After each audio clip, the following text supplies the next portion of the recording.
Station friend. Oh, I'm so happy to see you today. Did you have a good week? I had a great week, but I'm extra happy right now for two reasons. Number one, I get to talk to you. Number two, today's a special day. Do you know what today is? That's right, today is Mother's Day, and we get to celebrate all the moms and all the special ladies that played that role in our lives. The ladies that love us, the ladies that take care of us, and the ladies that are with us. So I want to start this video with a special message. You want to watch it with me? Let's watch it together.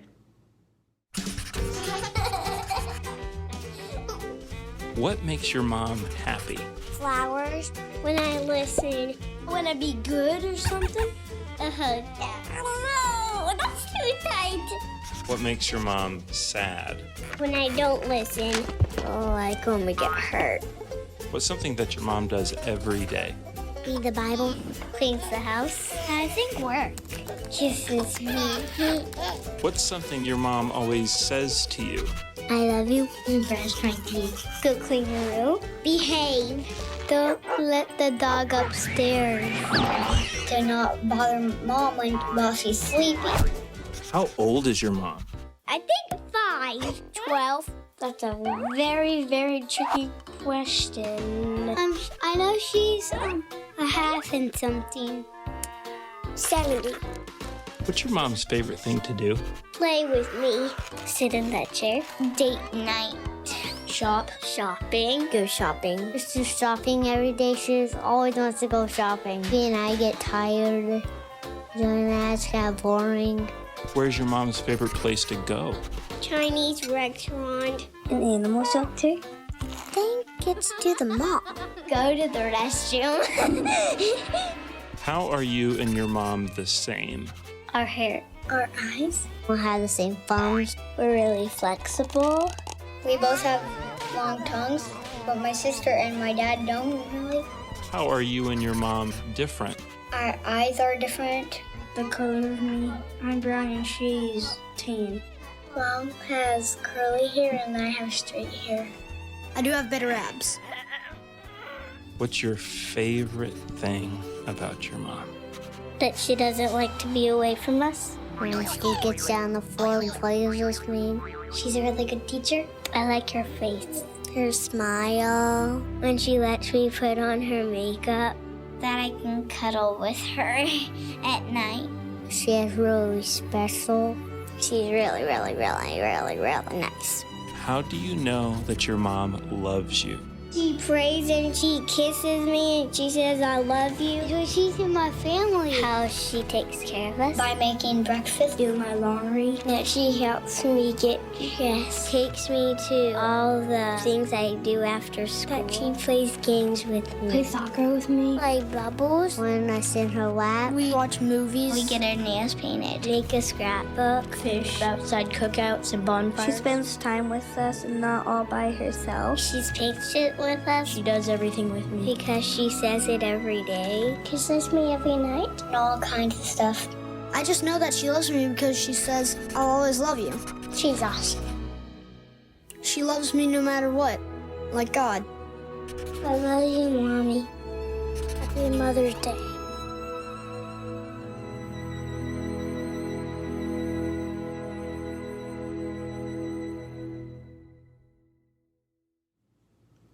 Did you like the video?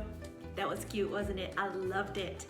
Now I want to do one more thing for moms before we move on to our Bible story, okay? If you have your mom with you, or if that lady that you love and that loves you back is sitting right beside you, I want you to give them a big ol' hug and a big ol' smooch. Mwah! And I want you to watch this song and sing this song with her.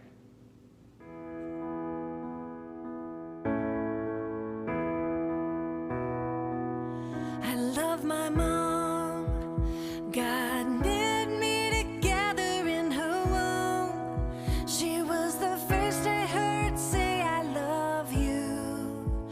I love my mom. She gives hugs and holds my hand. Says she's trying the best that she can. I love my mom. God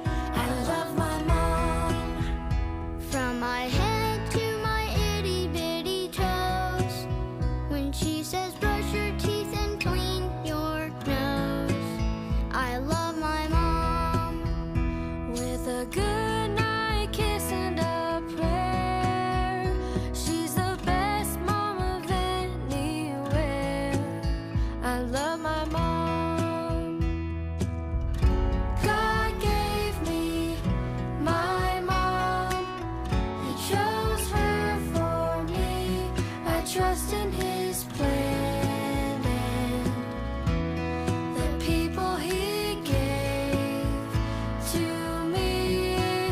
I love my mom and to care for my heart as it grew, teaching me right from wrong and what is true.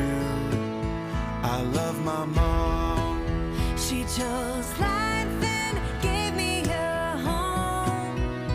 When the years speed by and I'm grown, still I love my mom.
Okay, that was a cool song and a cool craft.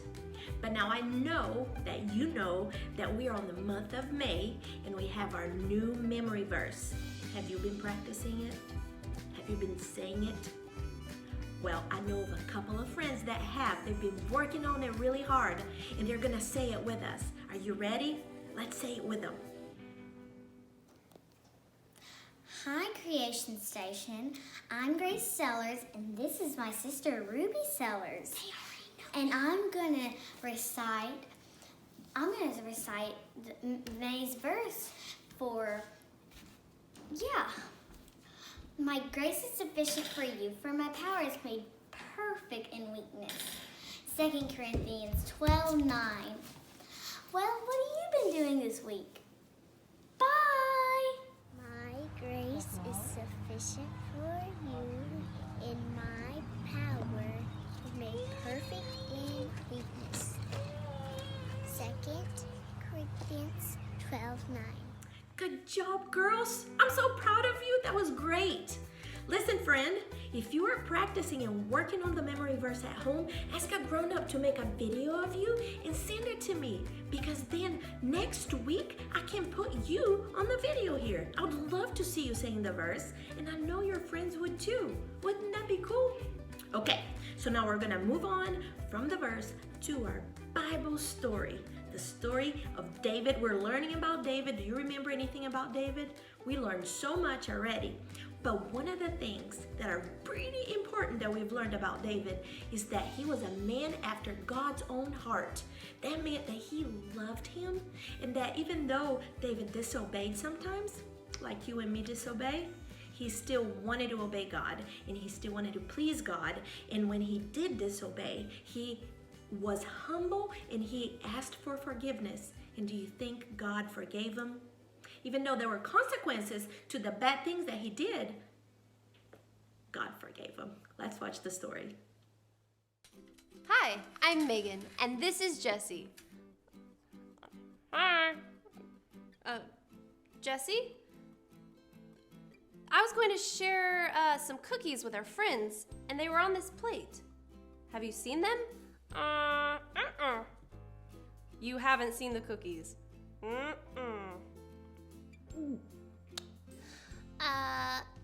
Maybe our friends already ate them.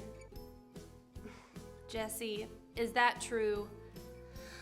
No, I ate the cookies. I ate them all. Megan, I'm so sorry. I'll understand if you don't want to be my friend anymore. I forgive you, Jessie, and of course we're still friends.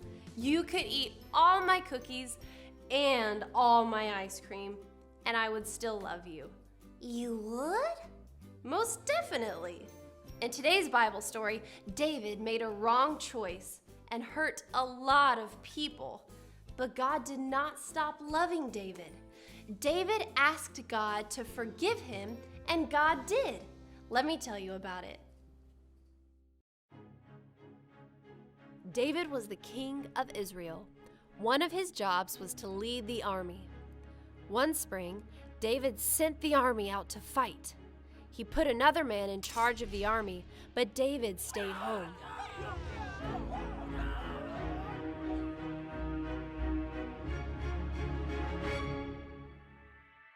One evening, David was walking on the roof of his palace. He looked out and saw a beautiful woman named Bathsheba. Bathsheba was the wife of Uriah, one of the best men in David's army. David sent his messengers to get Bathsheba, and she came to David's house. David knew he had done the wrong thing. Bathsheba was married to Uriah. David should not take another man's wife. David did not want to get into trouble, so he made a plan. David told Uriah to come home from battle. "Go spend time with your wife," he said. "You deserve it." But Uriah did not think it was fair for him to relax at home while the other men were at war. He slept on David's doorstep and would not go home to his wife.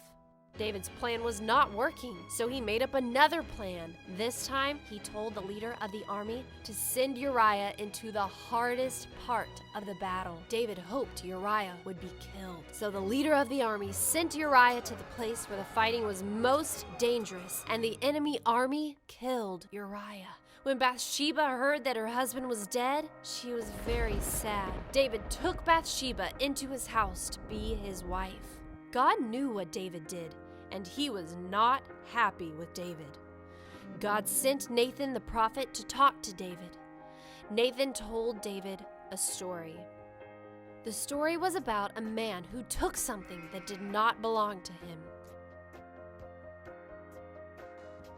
The story made David angry, but Nathan said the story was about David. David had taken something that did not belong to him. Nathan told David that God was not happy with him, and David realized that he had sinned against God.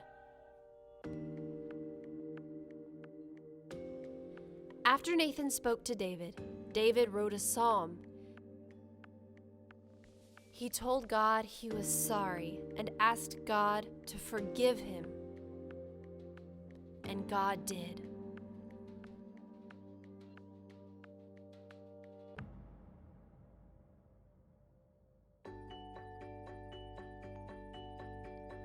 God forgave David for his sins, but sin always has consequences.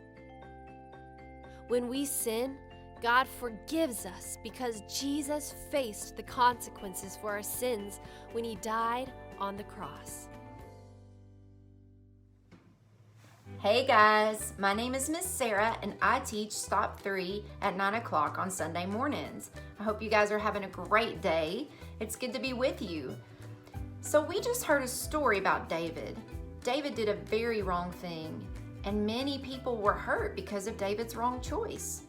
David realized that the most important person he sinned against was God. I'm going to ask you a few questions to see what kind of listener you were today when hearing the story about David. First of all, whose wife was Bathsheba? Whose wife was Bathsheba? What was Bathsheba's husband's name? If you said Uriah, you're correct. Uriah's wife was Bathsheba.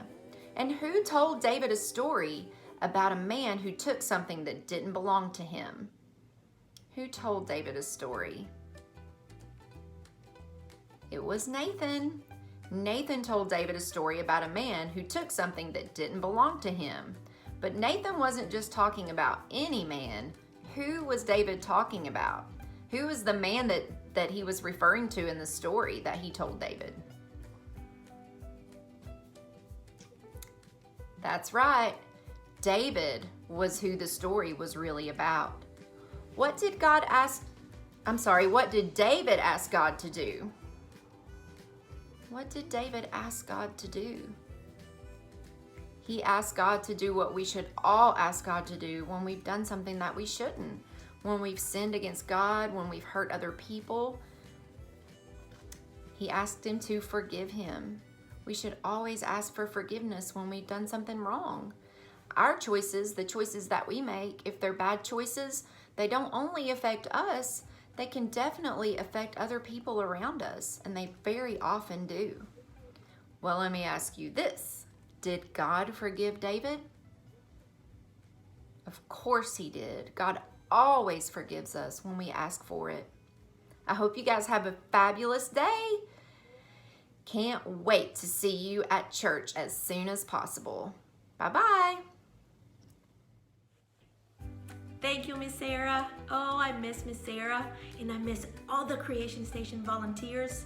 And you know who else I miss? You and all our friends, and I can't wait to see you. But in the meantime, let's do something that I know you like and that it's my favorite. Let's sing some songs together. You want to? Some songs. Let's worship God. Let's sing loud and dance. Are you ready? All right, get up. Let's do it together.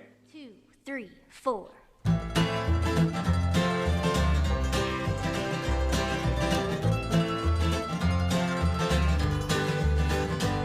A long time ago, Jesus said, I want you to come with me, and all the things that you will see when you believe in me. I want you to be the feet and tell the people everywhere about me.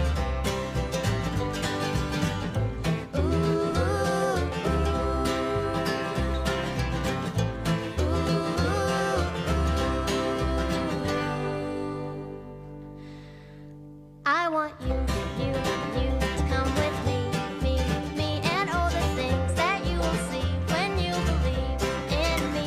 I want you and you to be the feet, and tell the people everywhere about me.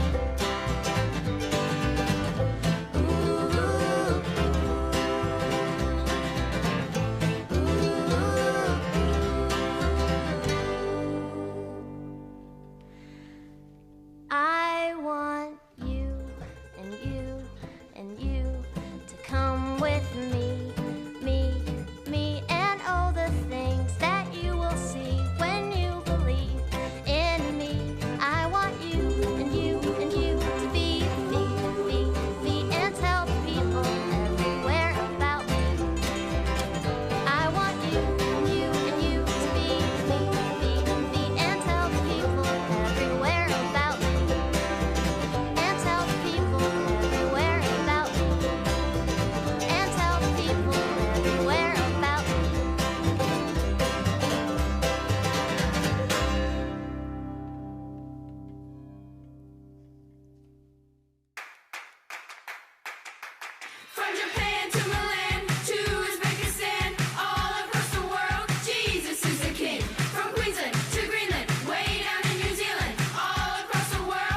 Jesus is the King.